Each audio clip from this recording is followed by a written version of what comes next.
Vamos a ir a la carta de Pablo a los Colosenses. Esta mañana vamos a estudiar solamente 2 versículos porque son versículos muy difíciles. Vamos a tener que ponernos a pensar muy fuerte y vamos a entrar a la verdad de Dios, una verdad muy profunda y muy maravillosa que les ayudará de una manera muy práctica durante la próxima semana si la comprenden. Versículos 11 y 12 del capítulo 2, página 251 de las Buenas Noticias del Nuevo Testamento.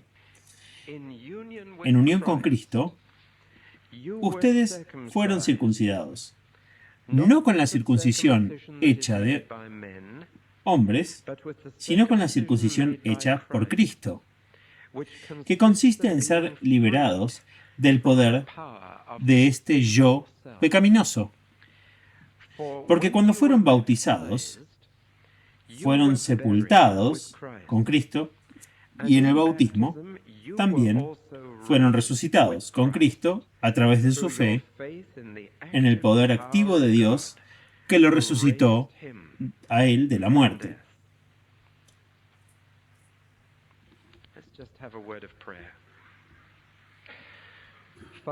Oremos. Padre, necesitamos tanto la iluminación de tu Espíritu Santo ahora para que Él pueda tomar estas palabras que al principio pueden confundirnos y las aclare. Señor, te damos gracias por nuestras facultades de pensamiento y que podemos ofrecértelas ahora y simplemente te encomendamos con amor a aquellos que han perdido esta facultad, a aquellos que han perdido su cordura. Te alabamos porque puedes tocarlos a niveles muy profundos. Pero oramos para que, habiéndote ofrecido nuestras cabezas, podamos ir más allá de eso y que esta verdad pueda ser entendida en el corazón y que podamos responder a la gracia y el amor y la misericordia que se esconden detrás de esta verdad. Y que podamos apropiarnos de una manera muy práctica de la ayuda que nos estás ofreciendo en estas palabras para vivir como tú quieres que vivamos. Y lo pedimos en el nombre de Jesús y por su amor. Amén. A veces el camino por delante parece tan largo y parece que hay mucho más para que el Señor haga en la vida de uno que simplemente uno se deprime y se desanima. No es malo mirar atrás y ver lo lejos que hemos llegado, y de una manera especial es bueno volver al comienzo de la vida cristiana y decir: Dios, ¿qué sucedió realmente entonces? ¿Qué lograste realmente entonces? Para que yo pudiera construir sobre ello en estos años posteriores, ¿qué sucedió realmente cuando llegué a creer en Jesús? Y la respuesta que vamos a obtener de estos 2 versículos es un poco sorprendente y un poco difícil de entender. Pero la respuesta es que al principio de tu vida cristiana fuiste circuncidado y al principio de tu vida cristiana fuiste bautizado. Y por el resto de tu vida cristiana puedes aferrarte a ciertas cosas, ciertas certezas absolutas que suceden entonces, que serán el fundamento sobre el que construirás el resto de tu vida cristiana. Ahora creo que es Pedro, ¿no es así?, en su segunda carta, que dice sobre Pablo que hay algunas cosas de sus cartas que son muy difíciles de comprender. Y estoy de acuerdo con Pedro en eso, aunque nos hemos topado con un pasaje bastante difícil esta mañana. Vamos a tener que abrirnos paso con mucha delicadeza en él. Espero poder llevar a la mayoría, si no a todos, a comprenderlo. A primera vista, uno puede asumir que Pablo está diciendo a los colosenses, ustedes eran gentiles, luego se convirtieron en judíos, ahora se han convertido en cristianos. De hecho, dice un versículo más adelante, en el versículo 13, eran gentiles. Eso es absolutamente cierto. Pero cuando dice que fueron circuncidados, eso es una ceremonia judía. Está diciendo que estos gentiles se convirtieron en judíos y luego en cristianos. Si es así, entonces esta parte intermedia no se aplica a nosotros esta mañana porque somos gentiles y pasamos directamente a convertirnos en cristianos. Así que solo necesitaríamos estudiar el versículo donde dice que fuimos bautizados. Pero si miramos un poco más profundamente, Pablo no está diciendo eso. Para empezar, Pablo luchó toda su vida contra la idea de que un gentil tenía que convertirse en judío para poder convertirse en cristiano. Esa fue la mayor disputa en la iglesia primitiva y casi dividió a la iglesia en 2 denominaciones en los primeros años de su inicio. en los primeros meses. Y el gran debate era si los gentiles podían venir a Cristo sin pasar por la religión judía, o si tenían que pasar por ella. Y todo el concilio de Jerusalén, en Hechos 15, que a menudo se ha afirmado como el primer concilio ecuménico, el primer concilio vaticano y no sé qué más, ciertamente el primer concilio se centró en ese tema. ¿Un gentil se convierte en judío y luego en cristiano? ¿O los judíos se convierten en cristianos y los gentiles en cristianos? De modo que en Cristo no hay circuncisión ni incircuncisión. Ese era el tema. Y para nosotros es un poco académico, nunca surge en nuestra vida de iglesia, nunca lo hemos discutido, nunca hemos conversado sobre ese problema. Damos por sentado que ninguno de ustedes necesitaba convertirse en judío para convertirse en cristiano. Y el tema de la circuncisión nunca se planteó.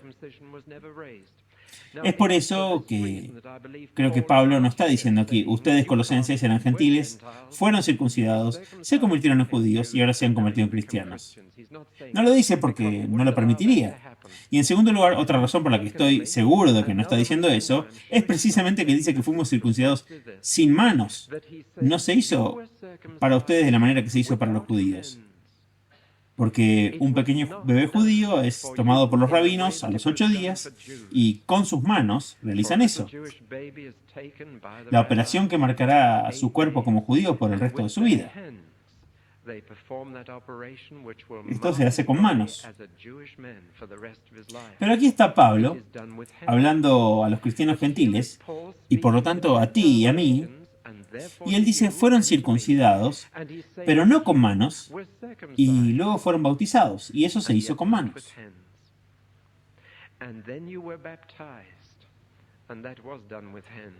Y aquí hay dos cosas que le han sucedido a todo cristiano verdadero. Ha sido circuncidado sin manos, y ha sido bautizado con manos. Y estas dos acciones, estos dos eventos, hicieron por él algo irreversible y que puede ser la más profunda ayuda práctica para vivir la vida cristiana. Ahora bien, el primero va a ser el más difícil de explicar y entender. Un domingo por la noche hace muchos meses, traté esto brevemente. Pero déjenme intentar llevarlos directamente a la verdad, que hay aquí en verdadera profundidad. Ahora veamos primero la circuncisión judía. Era la simple extirpación de una pequeña parte de la carne de un hombre, y no por razones higiénicas o sociales, que son las razones habituales hoy en día, sino por razones religiosas.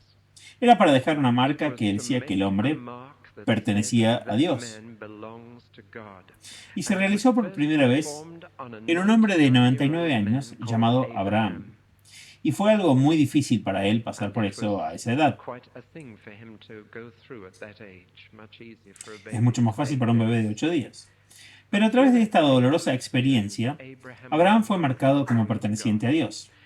Es extraño que Dios ordenara la mutilación de un cuerpo que había creado, como si estuviera diciendo, no estoy satisfecho con el cuerpo que te di. Y había algo muy profundo que se decía con esta marca en particular, que era dada al judío.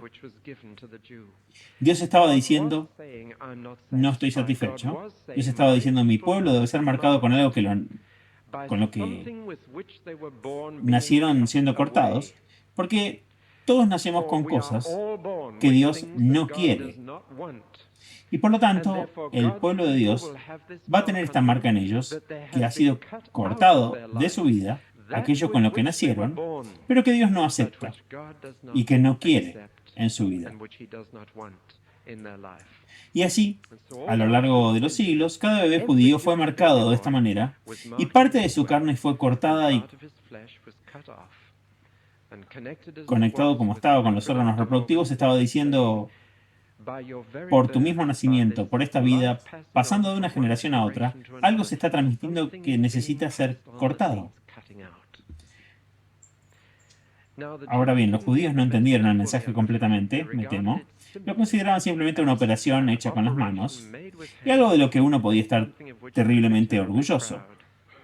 Y por lo tanto, miraron con desprecio a aquellos a quienes llamaban incircuncisos. Miraban a gente como los cananeos, cuyas tierras tomaron, y decían que eran incircuncisos. No tenían el sello de Dios en sus cuerpos. Miraban a los filisteos y decían que eran incircuncisos. Miraban a los asirios, que invadieron su tierra y decían que eran incircuncisos. Miraban a los babilonios y decían que eran incircuncisos. Y todo el orgullo en su marca, en el cuerpo, salía a la luz en esta actitud hacia aquellos que no la llevaban. Pero habían pasado por alto el punto esencial. Y si leen sus leyes cuidadosamente, y si leen a los profetas, encontrarán que una y otra vez Dios dice, ¿no se dan cuenta de que esa pequeña operación física era simplemente un símbolo de algo mucho más profundo y mucho más grande? Eso tuvo que llegar directo a su corazón. Un proceso de cortar todo con lo que naciste, que no es lo que quiero. Y es por eso que encuentras en un libro como Deuteronomio, por ejemplo, la declaración, ¿por qué eres tan terco e incircunciso de corazón? En otras palabras, te han cortado parte de tu carne, pero la terquedad con la que naciste todavía está en tu corazón. Eso necesita ser circuncidado, necesita ser cortado. Y luego los profetas los acusan una y otra vez. Oh, casa de Israel, tienen corazones incircuncisos, labios incircuncisos. Y esta frase se usa una y otra vez para significar aquello con lo que naciste, pero que aún no ha sido cortado. Y por lo tanto se convierte en un símbolo de la naturaleza egoísta y pecaminosa que todos traemos al mundo.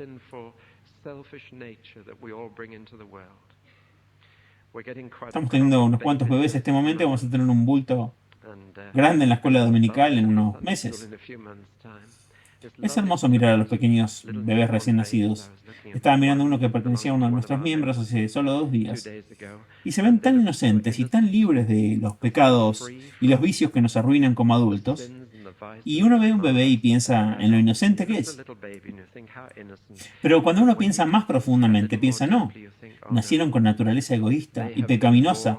Van a necesitar ser tratados y van a necesitar ser circuncidados y extirpados. Alguien me escribió después de tener un hijo y me dijo, ¿sabes? Uno de estos inconvenientes, de los inconvenientes de tener hijos, es que empiezas a ver tus propias faltas desarrollándose en ellos. ¿Han tenido ustedes, padres, esa experiencia? ¿No se les hunde el corazón cuando la tienen? Y se dan cuenta de que lo que hicieron fue traer a otro pecador al mundo. Y que desde nuestro mismo nacimiento hay eso dentro de nosotros, que está ahí para salir. La Biblia deja absolutamente claro que todas las cosas malas que hacen los hombres no se les imponen desde afuera, vienen de adentro, ya están ahí. Nacemos con ellas. Y de hecho es una de las marcas de creer en la gracia, que cada vez que te das cuenta de que dentro de tu corazón existe la capacidad de realizar todo lo que has leído, hasta que llegas al punto en que dices, Señor, sé que en mí, esta vez en mi carne, no hay nada bueno. En otras palabras, es bueno lo que se nos tiene que imponer, es bueno lo que se nos tiene que presentar, no el mal. Y recuerdo a un padre diciendo muy francamente, me di cuenta que mi hijo aprendió la palabra no antes de que aprendiera la palabra sí, y me di cuenta de que nunca tuve que enseñarle a mi hijo a ser deshonesto, solamente a ser honesto. Nunca tuve que enseñarle a mi hijo a ser travieso, solo a ser bueno. Bueno, esto es verdad, y es verdad los hechos. Entonces la circuncisión, aunque era solo una pequeña operación física simple, para remover parte de la carne, estaba diciendo, si vas a ser mi gente, muchas cosas tienen que ser cortadas de la naturaleza con la que naciste. Y aunque este proceso no tiene que terminar solo con el cuerpo de un bebé de 8 días, tiene que atravesar el corazón y los labios hasta que todo sea cortado, lo que estaba ahí para empezar, que no debería haber estado. Y nada podría señalar más claramente el hecho de que la naturaleza humana es una naturaleza humana caída y que comenzamos en el lado equivocado de la línea moral. Ese es el significado de la circuncisión en lo que respecta a los judíos. Y ellos fueron, y entonces lean Jeremías de nuevo y encontrarán que una y otra vez él clama contra la casa de Israel, que estaba tan orgullosa de sus cuerpos circuncidados y nunca pensó en sus corazones, labios y actitudes incircuncisas. Y por lo tanto había orgullo y terquedad. Entonces él dijo, una vez que se humillen y modifiquen sus caminos, entonces serán mi pueblo circuncidado. Eso es lo que realmente funciona. Ahora pasemos de la circuncisión judía a la cristiana. Los traductores tienen verdaderos problemas con este versículo 11, y supongo que cualquier versión que tengan, si fuera diferente de la que leí, probablemente les dejó con una verdadera pregunta. Dice literalmente que han sido circuncidados con la circuncisión de Cristo. No la circuncisión de Abraham, sino la circuncisión de Cristo. Ahora, ¿cuál era su forma? A los 8 días, como un bebé judío, fue circuncidado a la manera judía. Pero 33 años después fue circuncidado de otra manera. 33 años después fue cortado totalmente de toda su carne. El día que murió en el Calvario. Ese fue el día de la circuncisión de Cristo. Ese fue el día en que cada parte de él que el mal podía tocar fue cortada y extirpada, porque el mal no puede tocar a un hombre muerto. Un hombre muerto está fuera del alcance de Satanás. Un hombre muerto está fuera del alcance del pecado. Y cuando Jesús murió, toda su carne fue cortada y desde entonces Satanás no lo pudo tocar. No leen de ninguna tentación que lo atara después de su resurrección. Y la Biblia simplemente dice que al despojarse de su carne, murió el mal, murió el pecado.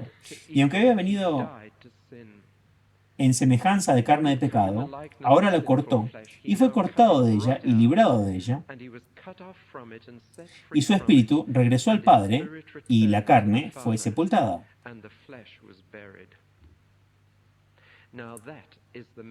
Ahora ese es el significado de la circuncisión en Cristo. Ese es el pensamiento más profundo aquí. Y por lo tanto, cuando Pablo dice que fuimos circuncidados, lo que está diciendo es que cuando creímos en Jesús, algo sucedió que cortó tu carne de ti. No solo que pudiste mirar la cruz y decir, Jesús murió por mí, también pudiste mirar la cruz y decir, morí con Él. He venido a compartir su muerte. El yo pecaminoso con el que nací ha sido cortado de mí ahora.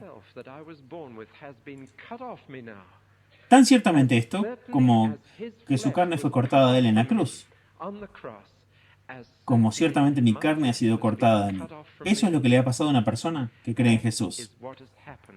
Han sido liberados. Liberados del cuerpo de carne pecaminoso.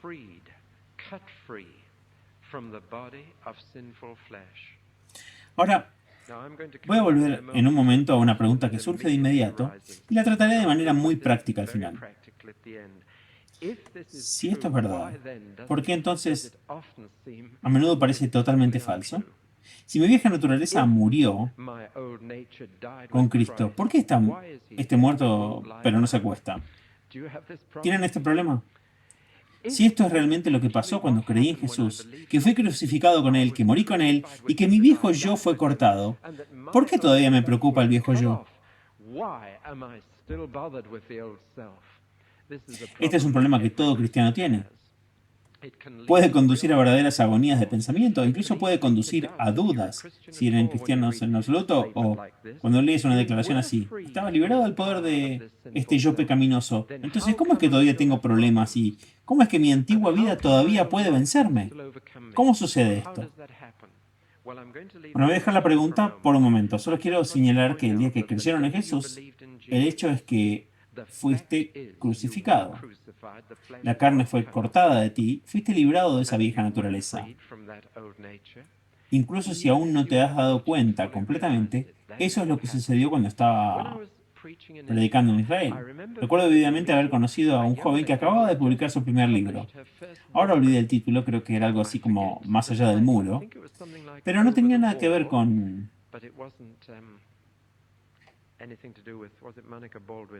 ¿Fue Monica Baldwin, la monja, que escribió un libro con ese nombre? Esta joven, Helen Battle, me contó algo de su historia. Había sido criada en un suburbio de clase media en New York, en un hogar muy típico de clase media, con todos los aparatos eléctricos que la casa podía tener y con muchas cosas que el dinero podía comprar y no mucho que no podía. Tenía muchas cosas de sus padres, pero no mucho amor, y se rebeló contra este trasfondo. Se convirtió en hippie, se unió a la gente de las flores en Greenwich Village y ella simplemente siguió ese camino y se separó de sus padres por completo y vivió libremente como pensaba. Pero de alguna manera, después de un año o dos, esto se desvaneció y entonces emprendió la vuelta al mundo para intentar encontrarle sentido a la vida. Terminó entonces en Berlín Oriental, de todos los lugares posibles. Terminó formando parte de una banda clandestina secreta, cuyo trabajo era contrabandear adolescentes por el muro hacia Berlín Occidental. Después de unos meses de conseguir que algunos cruzaran el muro, finalmente fue capturada por la policía de Alemania Oriental, enviada a la cárcel y sentenciada a 2 años de prisión. Todavía no sabe quién, pero alguien le envió un Nuevo Testamento y comenzó a leerlo. Y mientras leía sobre la cruz de Cristo, algo sucedió y vio no solo que Jesucristo había sido crucificado en la cruz hace 2000 años, sino que Helen Battle había sido crucificada en la cruz con Jesús. Y ¿saben lo que me dijo cuando me describió esto? Dijo que era una circuncisión espiritual. Qué manera tan notable de decirlo. En una cárcel de Berlín Oriental, sin nada más que un Nuevo Testamento, ella dijo que esa era su circuncisión espiritual. Ahora está en Israel y está haciendo un excelente trabajo para el Señor. Allí entendió ella el versículo 11 de Colosenses 2, que su antigua vida había sido cortada. Así que fue librada. No fue solo una operación en el cuerpo, porque no fue que no se hiciera con manos, sino que fue la circuncisión de Cristo, por la cual la cruz cortó su pasado. Y ella comenzó de nuevo. Bueno, hasta aquí el versículo 11. Voy a volver a ese gran problema que surge en un momento. Ahora el versículo 12. A continuación dice que no solo fuimos circuncidados, sino que fuimos bautizados. Y aquí llegamos al lugar del bautismo en la vida cristiana. Es un lugar muy importante para Pablo y para todo el Nuevo Testamento. El bautismo no es un extra opcional. El bautismo es la forma en que comienzas a ser cristiano. ¿Cómo puede alguien decir que está siguiendo a Cristo si no está considerando hacer lo primero que les dijo a sus seguidores que hicieran? El bautismo del Nuevo Testamento es tan fundamental para comenzar la vida cristiana que no hay un solo caso en este libro de un cristiano no bautizado. Pablo puede decir, fueron circuncidados. Eso era algo espiritual interno, sin manos, pero también fueron bautizados. Ahora bien, ¿cuál es la conexión entre ambos? Es muy simple. Esta es la verdad profunda que quiero que comprendan esta mañana. Como has participado en la muerte de Jesús y se te cortó la carne, como Él fue, en tu bautismo pasaste a compartir su sepultura y su resurrección. En otras palabras, el cristiano es alguien que ha participado en la muerte y sepultura y resurrección de Cristo. No solo alguien que ha creído en estas cosas, sino alguien que las ha experimentado. Alguien que las conoce de primera mano. Y alguien que realmente las ha compartido. Esa es la visión más elevada del bautismo. Me encuentro con muchos con una visión mucho más baja del bautismo, pero debo confesar que tengo una visión muy alta del bautismo. La visión más baja que he encontrado es que el bautismo es simplemente un testimonio de tu fe, una especie de confesión pública de que eres cristiano. Bueno, ahí está, hay muchas maneras de hacerlo. Podrías andar con un cartel que diga soy cristiano, podrías llevar un parche, podrías gritar aleluya, hay muchas maneras de hacerlo. En ningún lugar del Nuevo Testamento puedo encontrar un pasaje que diga que el bautismo es una confesión pública de fe. En ningún lugar, esa es una visión muy baja del bautismo, como si fuera simplemente una demostración pública de lo que crees. La siguiente visión que he encontrado, que es un poco más profunda, pero no lo suficiente, es que el bautismo es un símbolo, que es simplemente una recreación simbólica de algo que va a suceder después o que ya sucedió antes. Quienes bautizan bebés dicen que es un símbolo de algo que ya sucedió. Y quienes bautizan creyentes dicen que es un símbolo de algo que ya sucedió. Ambos puntos de vista no son bíblicos. Ambos puntos de vista están equivocados porque ambos apuntan a eventos que no ocurren en el momento del bautismo. El Nuevo Testamento es absolutamente claro en que lo importante del bautismo es lo que sucede durante el bautismo. Lo importante del bautismo es lo que Dios hace en él y lo que sucede mientras una persona está siendo bautizada. Y es por eso que Pablo puede decir que fuimos circuncidados y luego fuimos bautizados. Les he dicho lo que sucedió cuando fueron circuncidados, compartiste la muerte de Cristo. Ahora les digo que en su bautismo ustedes compartieron su sepultura y su resurrección. ¿Qué pasó con la carne de Jesús después de que la carne le fue cortada? Lo siguiente que le sucedió fue que fue sepultado. Y ahí es donde entra el bautismo. La sepultura de la carne que ha sido cortada. Tomemos las dos partes del bautismo. Lo primero que sucede es cuando una persona es bajada a una tumba acuosa, deja de respirar, cierra los ojos, es un cadáver. La carne está siendo sepultada. Pablo no dice que sea un símbolo de sepultura, dice que cuando fueron bautizados, fueron sepultados. ¿Por qué? Porque no estaban solo en esa agua. Incluso,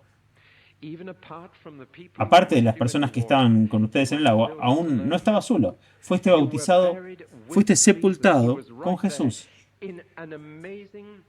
Él estaba ahí de una manera asombrosa que no puedo explicar ni entender con mi mente. Pasaron 2000 años y lo que le pasó a su carne ahora le está pasando a la tuya. Él lo está compartiendo contigo, está siendo enterrado con él. Tu carne va a la tumba con la suya. Esa es la primera parte del bautismo, pero es solo la mitad. Y la otra mitad, me temo, tendemos a pasarla por alto. Creemos que el bautismo es cuando la persona baja al agua, pero es igual de importante cuando sale del agua.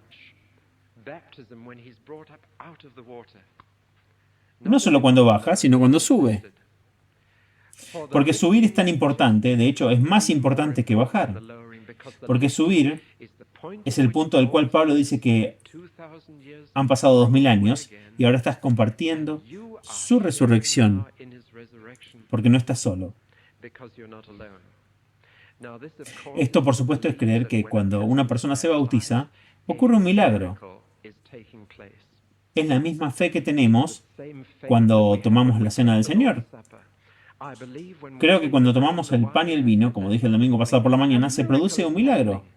Al ocurrir este milagro, estamos teniendo comunión con el cuerpo y la sangre de Jesús. No es solo un símbolo, es algo mucho más profundo que eso.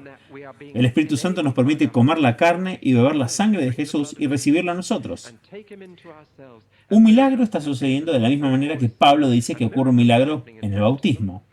Por eso creemos en el bautismo de los creyentes, y quiero aclarar que eso no significa que creamos que el bautismo sea para alguien que ya ha creído.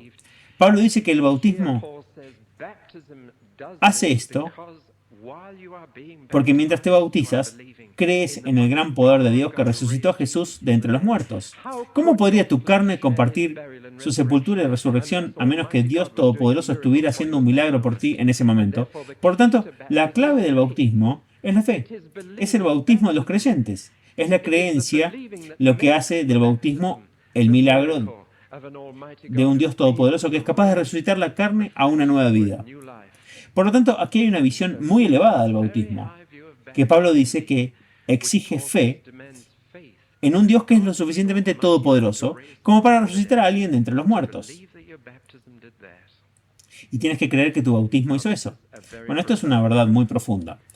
Puedes recordar tu bautismo como un momento de alegría o un momento de gran aliento. Pero Pablo dice, mira hacia atrás, como el momento en que tu carne fue derramada fue en la resurrección y compartió la resurrección de Jesús. Cuando aquello que había sido cortado fue enterrado y fuiste resucitado a una nueva vida. A eso es lo que debes aferrarte. Y cualquier duda que te asalte, cualquier presión que venga, cualquier tentación que venga, puedes decir, mire, Satanás, he sido circuncidado, he sido bautizado, y por lo tanto he compartido el corte de la carne de la muerte de Cristo, el entierro de la carne de Cristo y la resurrección de Cristo.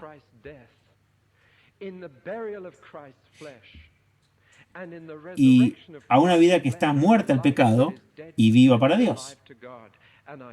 Y le digo esto a Satanás, porque esto ya me ha sucedido. En este punto tengo que ser muy práctico. Y puedo imaginar que algunos de ustedes están diciendo lo que dije en mi mente cuando me di cuenta por primera vez que esto es lo que Pablo estaba diciendo. Pensé que esto es engañarse a uno mismo, que es lavarse el cerebro. Aquí estoy, toda la vieja naturaleza todavía aparece para molestarme. Las cosas que pertenecían a esa carne que se suponía que había sido cortada todavía parecen volver. ¿Por qué no se acuesta este muerto? ¿Por qué sigue saltando y por qué sigue molestándome? ¿Por qué sigue dándome esta guerra civil interna? Fue H.G. Wells quien dijo en un libro que se llamaba Señor Polly que no es tanto un ser humano, sino que era una guerra civil. Y creo que esta es una hermosa descripción del cristiano que dice, está bien, estoy tratando de creer, estoy tratando de aceptar que eso es lo que pasó cuando comencé mi vida cristiana, pero todos los hechos parecen estar en contra. ¿No sería maravilloso si después de tu bautismo nunca más tuvieras problemas con el pecado ni con la carne? Dios mío, todos estaríamos saltando al agua tan pronto como pudiéramos llegar ahí. Creo que el momento más horrible, uno de los momentos más horribles de mi vida, fue la primera vez que pequé conscientemente después de mi bautismo. ¿Recuerdan ese momento? Y sintieron, oh, lo he deshecho todo. Pensé que ya no iba a hacer esto. Pensé que lo había lavado. Pensé que lo había enterrado. Es un momento horrible. Ahora, de alguna manera tenemos que tratar de entender qué está pasando cuando llega esta lucha para que no perdamos la fe en los hechos de lo que pasó al principio.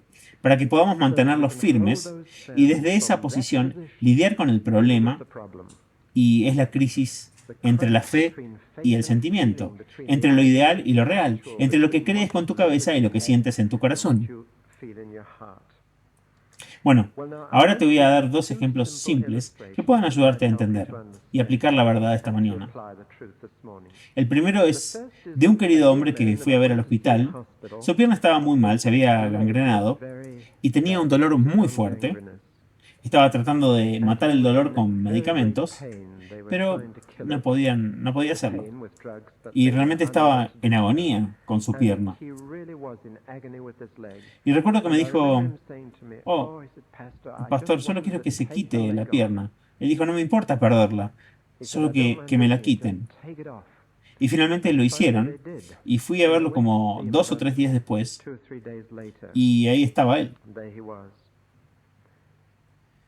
Y su rostro estaba perplejo y preocupado. Algunos de ustedes pueden saber lo que voy a decir ahora. Él sufría de lo que llaman miembro fantasma, una condición médica bastante conocida. Dijo que pensaba que cuando le amputaran la pierna, le quitaría la sensibilidad. Pero me dijo, ¿sabe? No ha sido así.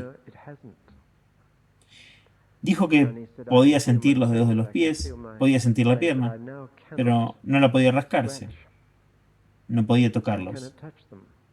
Y es un factor médico bien conocido que el sistema nervioso central, habiendo estado sintonizado durante tanto tiempo para tener una extremidad, al perderla, sigue sintiéndola. Por lo tanto, el problema de los sentimientos persiste. Ahora quiero decir que exactamente de la misma manera, aunque he sido crucificado con Cristo y he compartido su circuncisión, y me han quitado la carne, el sistema nervioso central estuvo tan sintonizado con este viejo hombre que los sentimientos siguen ahí. Eso es lo que Pablo va a decir más adelante en la carta. Sentimientos de lujuria, sentimientos de avaricia, sentimientos de ira, sentimientos de orgullo. En el capítulo 3 tratará con esto y les dirá a los cristianos, para acallar esos sentimientos debes asesinarlos. Debes darles muerte. Son sentimientos reales, pero no corresponden a hechos reales. Y el proceso de reeducación va a tener que continuar. Así que mi querido hermano que visité en el hospital tuvo que aprender a ajustar su forma de pensar y reeducar su mente para aceptar que su pierna no estaba ahí, aunque todos sus sentimientos le decían que sí, y que debía adaptarse a eso y pensar de esa manera. Y entonces iba a poder aceptar e integrar la sensación. Y de la misma manera que Pablo dice, has muerto con Cristo, por lo tanto da muerto a los sentimientos que pertenecían a lo que ha sido cortado, tenemos que entender ahora el mensaje. Significa que el secreto de vivir la vida cristiana es adaptar los sentimientos a los hechos, y muy a menudo adaptamos nuestra fe a nuestros sentimientos. Es obtener una comprensión clara de lo que realmente ha sucedido, que la vida anterior se ha ido. Así que matemos esas cosas que aún nos recuerdan a esa vida anterior. Es como si vivieran con alguien y muriera, pero guardaras toda su ropa en el armario. Y guardarás todas sus pequeñas cosas alrededor, que su sola presencia todavía parecería real. Y parecería como si simplemente se ha ido temporalmente. Y es como si Pablo estuviera diciendo, recorran la casa, sacan esa ropa del armario, desháganse de ella, desháganse de todo lo que los recuerde. Esa vida murió y fue sepultada, desháganse de todo. De hecho, más adelante, en el capítulo 3, lo pone en términos de ropa. Y dice, quítense la ropa que usaba el viejo hombre. No sigan usando esas cosas. Y vístanse con las cosas que usará el nuevo hombre. Y dice, si has muerto con Cristo, entonces haz morir esas cosas. Si has resucitado con Cristo, entonces busca las cosas de arriba. En otras palabras, conviértete en lo que ya eres, ahora. Para tratar de llevar esta verdad un poco más lejos, déjenme darles otra ilustración que he usado antes. Cuando vivíamos en Buckinghamshire, el periódico local dijo que un jardinero de Buckinghamshire había heredado un título y una fortuna. Y este hombre, que arrastraba su carretilla con herramientas todos los días, era ahora Lord algo. No les daré el título, pero ahora era Lord algo. Y valía una fortuna fabulosa. Pero él eligió seguir siendo un jardinero y siguió haciendo andar su carretilla y sus herramientas. Y era un lord y era fabulosamente rico. Y era cierto que era el lord y era cierto que era rico, pero no lo sentía, porque nunca se lo apropió. Quizás lo haya hecho desde entonces, no he escuchado lo que pasó, pero allí estaba él simplemente arrastrando sus herramientas y era un lord. Y entonces Pablo dice, entra en tu posición, reclama tu título. Esto ya ha sucedido. Has compartido la muerte, la sepultura y la resurrección de Jesús. Entonces, ¿por qué no estás heredando? ¿Por qué no estás reclamando? ¿Por qué no estás disfrutando? ¿Por qué no estás viviendo su vida resucitada? O más bien, dejándolo a Él vivirla en ti, ya que has enterrado esa vieja vida. Y entonces el resto de esta carta que encontrarán que es simplemente esto. Toma tus posiciones, reclama tu título, date cuenta de los hechos, y aunque tus sentimientos estén todos en contra de estos hechos, reclama los hechos, deja que tu rostro, tu cuerpo descanse en tus hechos y tu fe, no en tus sentimientos. Sé que tienes sentimientos de lucha, sé que tienes sentimientos de que el viejo hombre todavía está cerca, sé que tienes esa tensión de Romanos 7 que describe tan claramente el bien que quiero que no hago y el mal que no haría, lo hago. Sé que Pablo estaba escribiendo ahí como cristiano cuando dijo, con mi mente acepto la ley de Dios, con mi mente creo todo esto, pero de alguna manera mis miembros siguen comportándose de una manera diferente. Y hay un verdadero tirón aquí.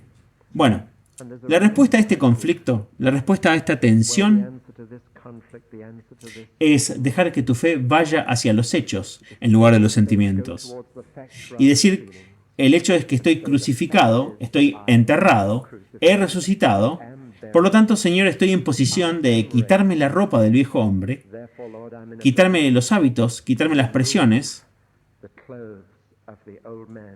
pero nunca lo haremos por nosotros mismos. El secreto está en Romanos 8. donde en Romanos 8 dice, es la ley del espíritu de vida, que te libra de la ley del espíritu de muerte, de la ley de la muerte. Es la ley del espíritu de vida que permite el hecho de cambiar tus sentimientos y dar la victoria. Y puedes probar eso si piensas en lo que les he estado dando esta mañana, que es mucha teología teórica. Entonces los reto a que lo prueben como lo hice esta mañana temprano. Me desperté bastante temprano y mientras estaba acostado recordé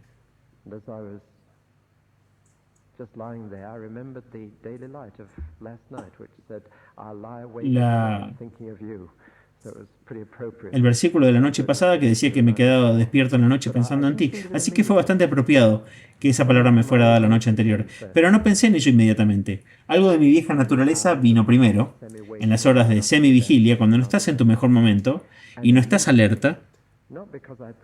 Inmediatamente, no porque haya preparado este mensaje, sino porque estaba en mi mente. Creo que en el fondo de mi mente dije, Satanás, estoy crucificado, he sido enterrado. Y mi mente regresó a una pequeña capilla bautista en las colinas de Penin y una piscina del baptisterio bastante verde y viscosa que no se había usado en años, donde fui enterrado y fui levantado.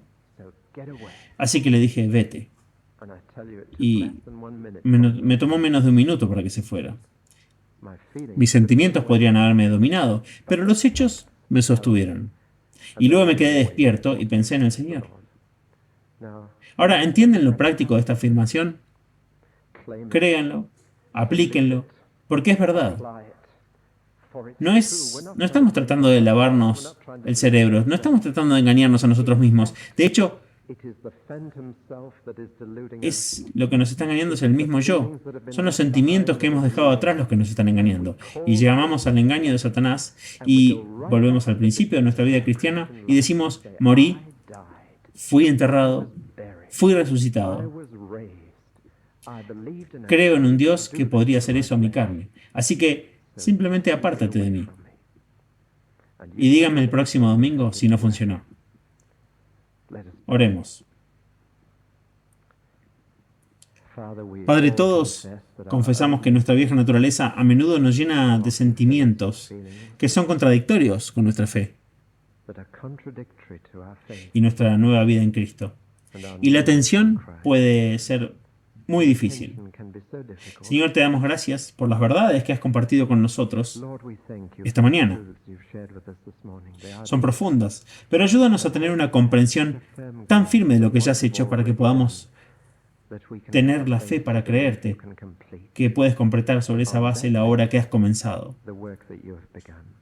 Señor, eres un Dios de nuevos comienzos. Y te alabamos porque si alguno está en Cristo es una nueva criatura. Hay un nuevo hombre, una nueva vida. La vida resucitada de Cristo, para que podamos decir, yo vivo, pero ya no soy yo, sino que Cristo vive en mí. Señor, circuncida nuestros corazones completamente. Ayúdanos a cortar los restos de ese hombre muerto